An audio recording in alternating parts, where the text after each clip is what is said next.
কিয়ামতের আগে আগে আরো কিছু মানুষকে আল্লাহ পাক কিন্তু শূকর এবং বানরে পরিণত করবেন। এই হাদিসটা কি জানেন?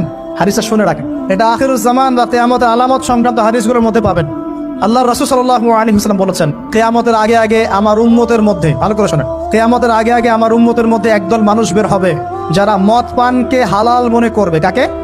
মদ পান করাকে হালাল মনে করবে। যারা বাদ্যযন্ত্র, গায়িকা, নায়িকা এগুলো নিয়ে নর্তকী নাচাবে রাতের বেলা, এগুলোকে হালাল মনে করবে।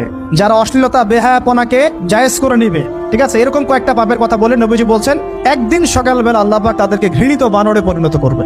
এটা হবে সামনে, কখন কিভাবে হবে আল্লাহ ভালো জানেন। এবার আমি কনসেপ্টে চলে আসি। এই যে পৃথিবীতে নেমে আসলাম, তাহলে আমরা কোত্থেকে আসছি ভাই? আমরা কি পৃথিবীর অধিবাসী ছিলাম?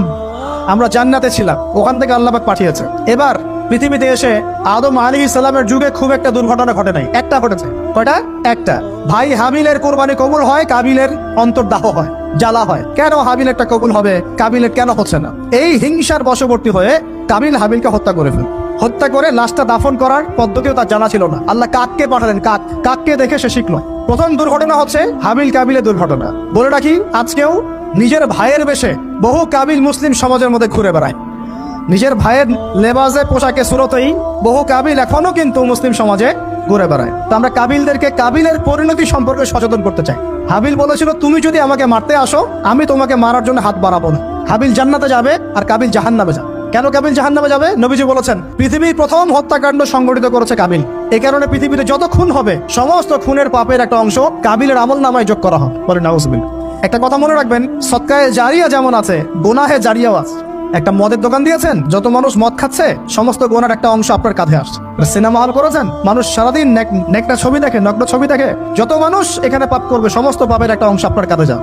আবার একটা মাদ্রাসা করেছেন, যত মানুষ এখানে দ্বীনি ইলম শিখবে, এই নেকির একটা অংশ আপনি পাবেন ইনশাআল্লাহ। মরে গেলেও কবরে পাবেন ইনশাআল্লাহ। আল্লাহ পাক আমাদের সবাইকে সদকায়ে জারিয়া করার তৌফিক দেখ, গোনাহে জারিয়া থেকে বাঁচিয়ে রাখুন। খুব খেয়াল রাখবেন, আল্লাহ পাক আমাদের হেফাজত করুন বলি আমিন। এবার ওই যুগ শেষ, নূহ আলাইহিস সালামের যুগ। এই যুগে আল্লাহর একই সুন্নত, নূহ আলাইহিস সালাম 950 বছর দাওয়াত দিলেন, 40টা বা 80টা পরিবার ইসলাম কবুল করেছে, বাকিরা করে নাই। যারা করে নাই আল্লাহ পাক তাদেরকে ডুবিয়ে মারলেন, যারা করেছে আল্লাহ পাক উদ্ধার করলেন। সোজা কথা, আজকে সারা পৃথিবীতে যত মানুষ আমরা বেঁচে আছি না, আমরা কোনো না কোনো ভাবে ওই 80 পরিবারের সদস্য। আমরা ভাই ভাই, আমরা ওই ফ্যামিলি, 80 ফ্যামিলির অন্তর্ভুক্ত। কিরকম করে? নূহ আলাইহিস সালামের 4 সন্তান ছিল। কয় সন্তান?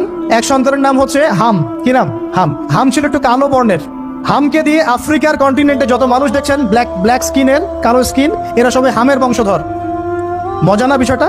মানুষের অস্তিত্ব পৃথিবীতে, ইতিহাস, এগুলো খুব ইন্টারেস্টিং টপিক। ইতিহাস পড়তে থাকলে আপনি ডুবে যাবেন। কত কিছু বিশ্ব হয়েছে আর কত কিছু হবে সামনে।